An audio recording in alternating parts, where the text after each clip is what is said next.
ಮಲ್ಪೆಯಲ್ಲಿರುವಂತಹ Udupi Cochin shipyard ಎಂಬ ಸಂಸ್ಥೆಯಲ್ಲಿ contractual ಬೇಸಿಸಲ್ಲಿ ಒಂದು ಸಂಸ್ಥೆ ಸುಷ್ಮಾ ಮರೀನ್ ಪ್ರೈವೇಟ್ ಲಿಮಿಟೆಡ್ ಅಂತ ಕಂಪನಿಯಲ್ಲಿ ಕೆಲಸ ಮಾಡ್ತಾ ಇರುವಂತಹ ಇಬ್ಬರು ವ್ಯಕ್ತಿಗಳು ರೋಹಿತ್ ಹಾಗೂ ಸಂತ್ರಿ ಎಂಬವರು ಬೇರೆ ದೇಶದವರಿಗೆ ಆ ಶಿಪ್ಯಾರ್ಡ್ಗೆ ಕೊಚ್ಚಿನ್ ಶಿಪ್ಯಾರ್ಡ್ಗೆ ಹಾಗೂ ಇಲ್ಲಿ ಮಲ್ಪೆಯಲ್ಲಿರುವಂತಹ ಡಾಕ್ಯಾರ್ಡ್ಗೆ ಬರುವಂತಹ ಇಂಡಿಯನ್ ನೇವಿದು ಶಿಪ್ಗಳು ಮತ್ತು ಅದರದ್ದು ಡೀಟೇಲ್ಸು ಫಾರಿನ್ ಬೇಸ್ಡ್ ಎಂಟಿಟಿಗೆ ಶೇರ್ ಮಾಡಿದ್ದೀವಿ ಅಂತ ವಿಚಾರಕ್ಕೆ ದುಡ್ಡುಗೋಸ್ಕರ ಫಾರಿನ್ ಬೇಸ್ಡ್ ಎಂಟಿಟಿಗೆ ನಮಗೆ ಭಾರತ ದೇಶಕ್ಕೆ ಇನಿಮಿಕಲಾಗಿರುವಂತಹ ಫಾರಿನ್ ಬೇಸ್ಡ್ ಎಂಟಿಟಿಗೆ ಶೇರ್ ಮಾಡಿದಂಥ ವಿಚಾರದಲ್ಲಿ CR number 128/2025 official secrets act ಮತ್ತು BNS ಬೇರೆ ಬೇರೆ ಸೆಕ್ಷನ್ ಅಡಿಗಳಲ್ಲಿ ನಾವು ದಾಖಲೆ ಮಾಡಿದ್ದೀವಿ.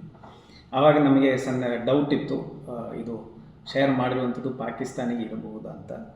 ಈಗ ನಮ್ಮ ತನಿಖೆಯಲ್ಲಿ ಅದು ಖಚಿತವಾಗಿದೆ. ಈ ಶಿಪ್ಪು ಮತ್ತು ಇತರ ಡೀಟೇಲ್ಸ್ ಹೋಗಿರುವಂಥದ್ದು ಪಾಕಿಸ್ತಾನಿಗೆ ಅಂತ ನಮ್ಮ ತನಿಖೆಯಲ್ಲಿ ತಾಂತ್ರಿಕ ಎವಿಡೆನ್ಸಿಂದ ತುಂಬ ಕ್ಲಿಯರ್ ಕಟ್ಟಾಗಿ ಎಸ್ಟಾಬ್ಲಿಷ್ ಆಗಿದೆ.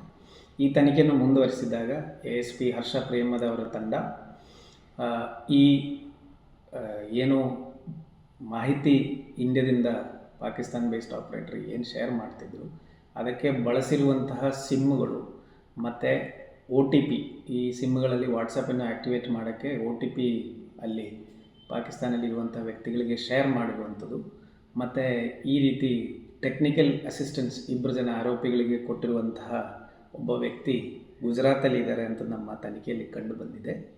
ಈಗಾಗಲೇ ಆತನನ್ನು ವಶಕ್ಕೆ ತೊಗೊಂಡಿದ್ದೀವಿ. ಈಗಾಗಲೇ ನಾವು ರೋಹಿತ್ ಮತ್ತು ಸಂತ್ರಿಯನ್ನು ವಶಕ್ಕೆ ತೊಗೊಂಡಿದ್ದೀವಿ. ಅವರಿಬ್ಬರು ಜುಡಿಷಿಯಲ್ ಕಸ್ಟಡಿಯಲ್ಲಿದ್ದಾರೆ.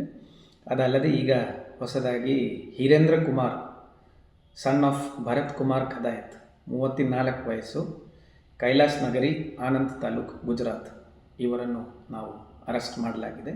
ಅವರನ್ನು ಜುಡಿಷಿಯಲ್ ಕಸ್ಟಡಿಯಲ್ಲಿ ಕಳಿಸಲಾಗಿದೆ. ಈ ಪ್ರಕರಣದಲ್ಲಿ ಇದು ಭಾರತ ದೇಶದ ಆಂತರಿಕ ಭದ್ರತೆಗೆ ಸಂಬಂಧಪಟ್ಟದಾಗಿರುವುದರಿಂದ UAPA ಆ್ಯಕ್ಟ್ ಅಡಿಯಲ್ಲಿ ಸೆಕ್ಷನ್ಗಳನ್ನು ಸಹ ಅಳವಡಿಸಲಾಗಿ ಈ ಸಂದರ್ಭದಲ್ಲಿ ನಾನು ಹೇಳಲಿಕ್ಕೆ ಇಚ್ಛೆಪಡ್ತೇನೆ. ಈ ಸಂದರ್ಭದಲ್ಲಿ ನಾನು ಎಲ್ಲರ ಹತ್ರನೂ ಹೇಳಲಿಕ್ಕಿರುವಂಥ ವಿಚಾರ ಏನಂತ ಹೇಳಿದರೆ, ಈ ರೀತಿ ಸಸ್ಪಿಷಿಯಸ್ ಆ್ಯಕ್ಟಿವಿಟೀಸು ನಿಮ್ಮ ಸುತ್ತಮುತ್ತ ನಡೀತಾ ಇದ್ದರೆ ಕೂಡಲೇ ಪೊಲೀಸರಲ್ಲಿ ತಿಳಿಸಬೇಕು.